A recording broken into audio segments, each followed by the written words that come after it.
तुम चाहे कितना भी स्किन केयर कर लो, ग्लो प्रोडक्ट्स लगा लो या कितना भी वैसलीन है ट्राई कर लो, अगर ये 7 हैबिट्स अभी नहीं छोड़ी तो तुम्हारा फेस कभी इंप्रूव नहीं होगा। इनफैक्ट ये छोटी छोटी मिस्टेक्स ही तुम्हारी नेचुरल ग्लो धीरे धीरे डिस्ट्रॉय कर रही है। शायद तुम नोटिस भी ना करो, लेकिन तुम डेली अपने ही फेस को डैमेज कर रहे हो। और तुम सोचते हो लड़कियां इग्नोर करती हैं जस्ट बिकॉज तुम अगली हो, लोग रिस्पेक्ट नहीं देते क्योंकि तुम्हारे लुक्स अच्छे नहीं है। लेकिन असली रीजन है तुम्हारी रोज की छोटी छोटी गंदी हैबिट्स जो तुम्हें अंदर से और बाहर से अगली बना रही हैं। लेकिन गुड न्यूज ये है, इन हैबिट्स को जल्दी ही फिक्स किया जा सकता है और अगले 7 दिन बाद तुम खुद अपनी स्किन में एक अलग ही ट्रांसफॉर्मेशन फील करने लगोगे।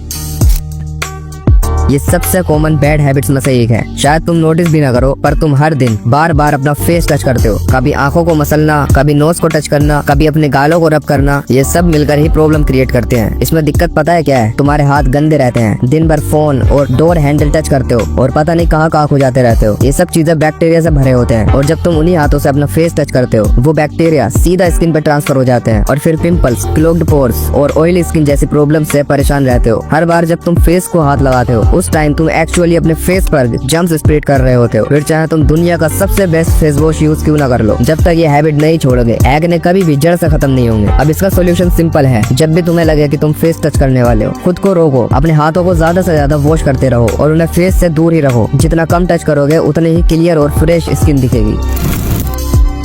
तुम्हारी स्किन ग्लो करेगी या डल दिखेगी, ये डायरेक्टली डिपेंड करता है कि तुम कितना पानी पीते हो। जब तुम्हारी बॉडी डिहाइड्रेट होती है तब स्किन टाइट लगने लगती है और चेहरे की रौनक कम्प्लीटली खत्म होने लगती है। वाटर तुम्हारी बॉडी का वो फ्यूल है जो तुम्हारी स्किन को हाइड्रेटेड रखता है, ब्लड फ्लो इम्प्रूव करता है और टॉक्सिन्स फ्लश करता है और क्लीन रहते हैं और एक्ने कम होते हैं। बहुत से लोग ये कहते रहते हैं कि मेरा फेस डल लग रहा है, पर उनकी रियल प्रॉब्लम है हाइड्रेशन। मैं अपनी हर वीडियो में कहता हूँ रोजाना कम से कम 3 से 4 लीटर पानी कंसिस्टेंटली पिया करो। तुम खुद एक हफ्ते में ही डिफरेंस फील करने लगोगे। स्किन सॉफ्ट लगेगी और चेहरे पर थकावट कम महसूस होगी और चेहरे पर एक नेचुरल फ्रेशनेस आ जाएगी।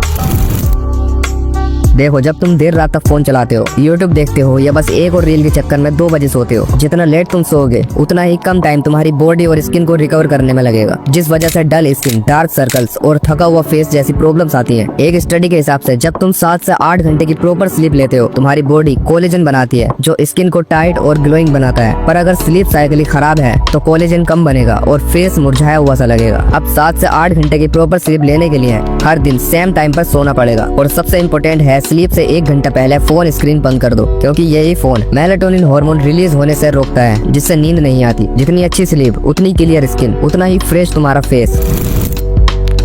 ये हैबिट सुनने में थोड़ी अजीब लग सकती है, लेकिन जब तुम नाक की जगह मुंह से सांस लेते हो तो ये तुम्हारे फेस के स्ट्रक्चर तक को अफेक्ट कर देती है। जब बॉडी का नेचुरल ब्रीथिंग सिस्टम डिसरप्ट होता है तो उसका साइड इफेक्ट सबसे पहले तुम्हारे फेस पर दिखता है। जब तुम मुंह से सांस लेते हो तब ऑक्सीजन का फ्लो प्रॉपरली नहीं हो पाता, जिससे तुम्हारा फेस पफी लगने लगता है, स्किन डल हो जाती है और जोलाइन धीरे धीरे वीक होने लगती है। तुम्हारी जोलाइन ही एक ऐसी चीज है जो तुम्हारे लुक्स को शार्प दिखाती है। तुमने नोटिस किया होगा, जो अट्रैक्टिव मैन होते हैं उनकी जोलाइन एकदम परफेक्ट और स्ट्रक्चर्ड होती है। वही वजह है कि वो इतने शार्प और अट्रैक्टिव दिखते हैं। माउथ ब्रीथिंग ना सिर्फ जोलाइन स्ट्रक्चर को बिगाड़ती है बल्कि तुम्हारी वॉइस पर भी भारी इफेक्ट करती है। खैर, वॉइस के बारे में कभी और डीपली बात करेंगे, लेकिन अभी एक बात समझ लो, जब भी ब्रीथिंग करो तो सिर्फ अपनी नोज से ही करो, चाहे वर्कआउट के टाइम हो या नॉर्मली। लेकिन हाँ, जब तुम्हारी सांस बहुत ज्यादा फूलती है तब तुम मुंह और नाक दोनों का यूज कर सकते हो। बाकी हर सिचुएशन में नोज से ब्रीथिंग ही फॉलो करनी है।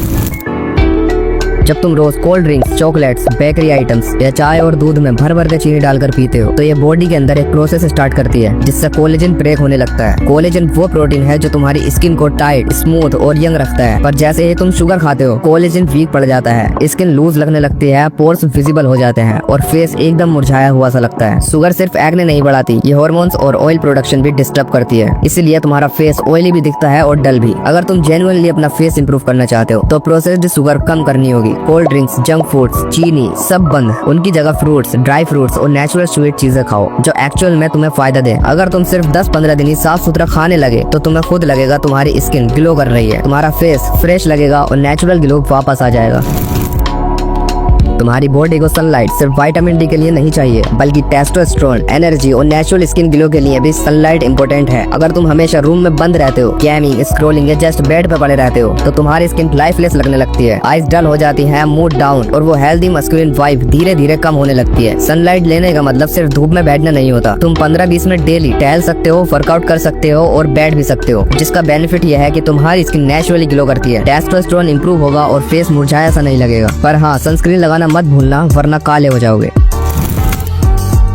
इम्प्रूवमेंट के केस में ये सबसे वर्स्ट हैबिट है। बहुत सारे लोग खुद को देखकर बस एक बात बोल देते हैं, मेरे जेनेटिक्स खराब हैं, मैं कुछ नहीं कर सकता। ये माइंडसेट ही तुम्हें अगली बना के रखता है। हाँ, जेनेटिक्स बेस सेट करते हैं, लेकिन तुम्हारा diet, fitness, skin care, hair style, sleep और हैबिट्स ये डिसाइड करती हैं कि तुम कितना अपना पोटेंशियल अनलॉक करोगे। कोई भी ट्रांसफॉर्मेशन रील देख लो, कोई भी एवरेज सा लड़का मॉडल लेवल का लगने लगता है। क्या सबके जेनेटिक्स परफेक्ट थी? नहीं, उन्होंने सिर्फ वो चीजें इंप्रूव की जिनके ऊपर उनका कंट्रोल था। सच ये है कि तुम्हारे लुक्स का 80% तुम्हारे हाथ में है। जेनेटिक्स ब्लेम करना बंद करो, खुद को इम्प्रूव करना शुरू करो। जिम जाओ, अपनी डाइट सही करो, स्लीप फिक्स करो, ड्रेसिंग सेंस इंप्रूव करो, अपनी ग्रूमिंग को परफेक्ट करो। इसी तरह तुम अपना रियल फेस अनलॉक कर पाओगे। अगर तुम अपने आप को पर्सनैलिटी से, लुक्स से, बॉडी से इंप्रूव करना चाहते हो तो चैनल को सब्सक्राइब कर सकते हो।